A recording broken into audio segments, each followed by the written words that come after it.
మొన్న జరిగిన ఎన్నికలలో మీ పాయింట్ ఊడవీకిరు. ఇవాళ ఆ పాయింట్ ఊడవీకితే చెప్పుకునే దిక్కు లేక బొక్కబోర్లో పడితే బొక్కలు ఇరిగినాయి మీకు. అయినా మీ బుద్ధి మారలేదు. ఒక ముఖ్యమంత్రిని పట్టుకొని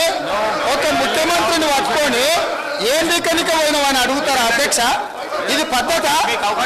ఈ రాష్ట్రానికి ఈ రాష్ట్రం 4 కోట్ల ప్రజలు ఓట్లేసి గెలిపించిన ముఖ్యమంత్రిని పట్టుకొని ఏంది కనుక పోయినవని అంటారా అధ్యక్ష? ఇదేనా తెలంగాణ సాంప్రదాయము? ఈరోజు నేను మళ్ళీ అడుగుతున్నా అధ్యక్ష, ఈరోజు మేడిగడ్డ మేడి పండులాక కుంగిపోతే మేడిగడ్డలో నీళ్లు నింపడానికి అవకాశం ఉందా అధ్యక్ష? ఇవాళ మీరే సాగునీటి పారుదల శాఖ మంత్రులుగా పనిచేశారు కదా. చంద్రశేఖరరావు గారు, హరీష్ రావు గారు ఇద్దరు సాగునీటి పారుదల శాఖ మంత్రిగా పనిచేశారు కదా అధ్యక్ష. ఈరోజు వాళ్ళకే పెత్తనం ఇస్తాం, వాళ్ళనే చేయమని ఉండ్రి. ఈరోజు ఏ రకంగా మేడిగడ్డలో నీళ్లు నింపుతారో, మేడిగడ్డ నుంచి నీళ్లు ఎత్తి అన్నారంలో పోస్తారో, అన్నారంలో నుంచి సుందీలలో ఎట్లా పోస్తారో బాధ్యత వాళ్ళని తీసుకోమని ఉండ్రి అధ్యక్ష.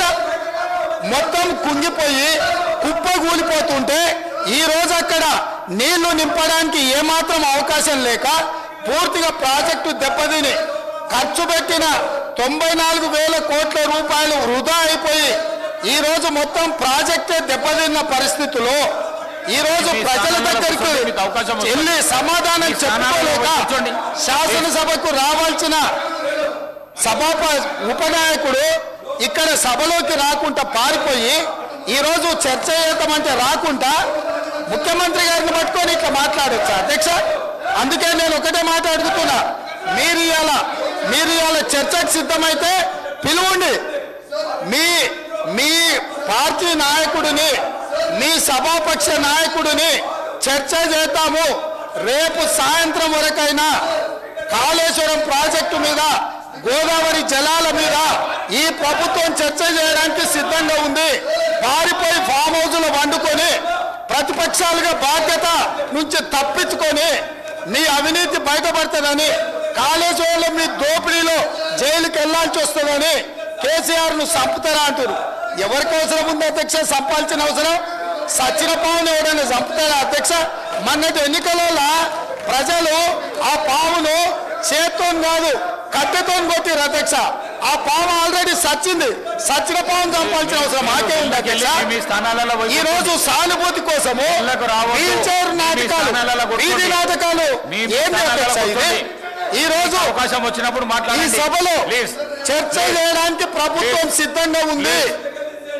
నిజాయితీ ఉంటే, మీరు అవినీతికి పాల్పడకపోతే, మీరు చెప్పినట్టు మేడిగడ్డలో 2, 3 పిల్లర్లు కుంగిపోతే దాని మీద తీసుకోవాల్సిన నిర్ణయాల మీద మాజీ ముఖ్యమంత్రి గారు చంద్రశేఖరరావు గారిని సభలోకి రమ్మనుంది.